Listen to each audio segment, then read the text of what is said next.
आज हम लोग बात करेंगे एक्चुअल में रिलेशनल ऑपरेटर्स के बारे में। अगर हम रिलेशनल ऑपरेटर्स की बात करें तो रिलेशनल ऑपरेटर्स ऐसे ऑपरेटर होते हैं जिनका यूज करते हुए हम दो सेल की वैल्यू के बीच में कंपैरिजन करते हैं, तुलना करते हैं, है ना। अब यहाँ पे देखिए एक शब्द ऑपरेटर आया है, इसके बारे में हम बता दें। ऑपरेटर एक प्रकार का सिंबल होता है जिसका यूज करते हुए हम लोग किसी प्रकार का ऑपरेशन परफॉर्म कर सकते हैं।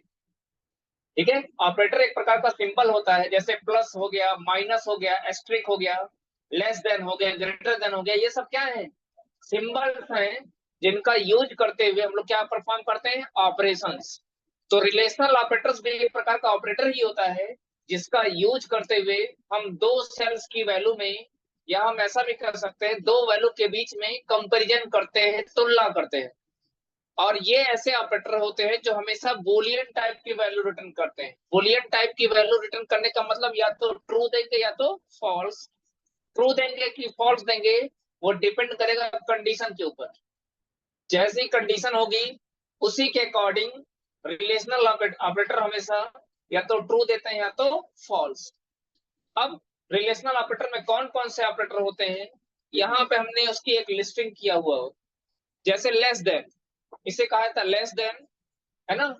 इसे कहा था greater than, less or equal, greater or equal, equal to. और एक्सेल में नॉट इक्वल टू हम इस तरीके से लिखते हैं, नॉट इक्वल टू को। ये सारे के सारे रिलेशनल ऑपरेटर हैं जिनका यूज करते हुए हम दो सेल्स की वैल्यू में कंपैरिजन करेंगे। कैसे करेंगे उसको देख लेते हैं।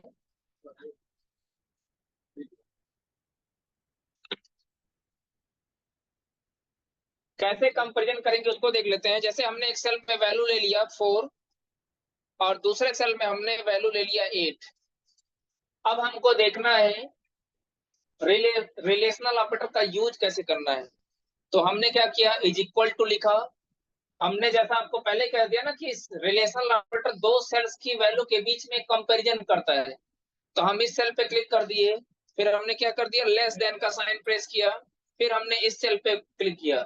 तो यहाँ पर रिलेशनल ऑपरेटर क्या कर रहा है, B3 सेल के अंदर जो वैल्यू है उसको कंपेयर कर रहा है किसके साथ? C3 सेल के अंदर जो वैल्यू है उसके साथ। तो B3 के अंदर देखिए कितना है, 4। हमेशा लेफ्ट साइड में देखिए, लेफ्ट साइड में जो वैल्यू है उसको उसको कंपेयर करिए किसके साथ? राइट हैंड साइड की वैल्यू के साथ। लेफ्ट में कौन सी वैल्यू होगी? 4। राइट में कौन सी वैल्यू होगी? 8। अब 4 को देखिए कि 8 से लेस है। अगर लेस है तो मतलब कंडीशन ट्रू है। तो जब कंडीशन ट्रू होगी तो ट्रू मिलेगा, अगर कंडीशन फॉल्स होगी तो फॉल्स मिलेगा। देखिए ये ट्रू दिया। अगर यही चीज हमने ऐसे लिखा होता, is equal to, sorry, is equal to B3 greater than, ये ग्रेटर देन का सिंबल है, इस पे क्लिक किए होते तो अब देखिए अभी भी हम 4 को ही कंपेयर कर रहे हैं। क्या 4 मतलब B3 का, पहले B3 को देखेंगे। B3 का मतलब 4 ग्रेटर देन 8। क्या 4 8 से बड़ा है? नहीं, हमेशा 4 को लेफ्ट की वैल्यू को राइट से कंपेयर करेंगे। तो ये फॉल्स है इसलिए फॉल्स देगा। ऐसे ही हम इज इक्वल टू, बाकी ऑपरेटर भी हैं जैसे 4 less or equal. Less or equal कैसे लाएंगे, पहले लेस देन वाला की प्रेस करेंगे फिर इक्वल वाला की प्रेस करेंगे, है ना। मैथमेटिक्स में दूसरे तरीके से रिप्रेजेंट किया जाता था। फिर इस पे प्रेस करेंगे। अब इस बार देखिए क्या हो रहा है, B3 सेल्स की वैल्यू कितनी है? 4। क्या 4 8 से लेस आर इक्वल है? या तो छोटा होना चाहिए या तो बराबर होना चाहिए। छोटा होगा तो भी ट्रू होगा, बराबर होगा तो भी ट्रू होगा। तो बराबर तो नहीं है, इक्वल तो नहीं है, लेकिन लेस है, इसका मतलब कंडीशन ट्रू होगी। अगर हम यही चीज ऐसे लिखे होते, greater or equal to C3, तो अब आप देख सकते हो 4 ना ही 8 से, B3 का मतलब क्या 4, C3 का मतलब है 8। 4 ना ही 8 से ग्रेटर है ना ही इक्वल है, ना ही बड़ा है ना ही बराबर है। दोनों में से कोई होता, अगर बड़ा होता तो भी ट्रू होता, बराबर होता तो भी ट्रू होता। तो यहाँ क्या देगा? फॉल्स। एक और बचा हुआ है उसको भी देख लेते हैं, है ना।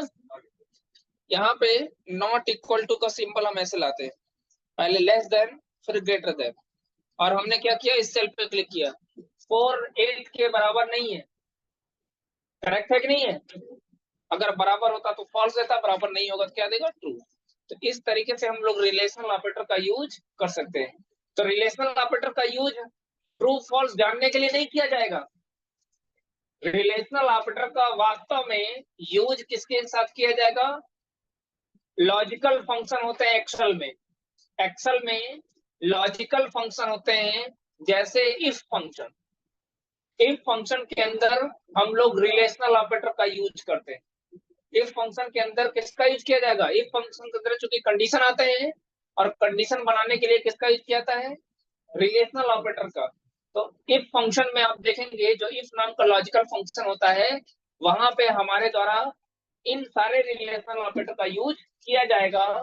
तो यूज हम तभी कर सकते हैं जब हम उनके बारे में हम जाने रहेंगे। अगर हमको पता ही नहीं है तो हम उनका यूज नहीं कर सकते। ठीक है, अब आगे हम लोग देखेंगे, इस पे प्रैक्टिस किए रहेंगे आप लोग, तो आसानी से हम लोग इनका यूज लॉजिकल इफ फंक्शन में हम लोग कर सकते हैं। ठीक है।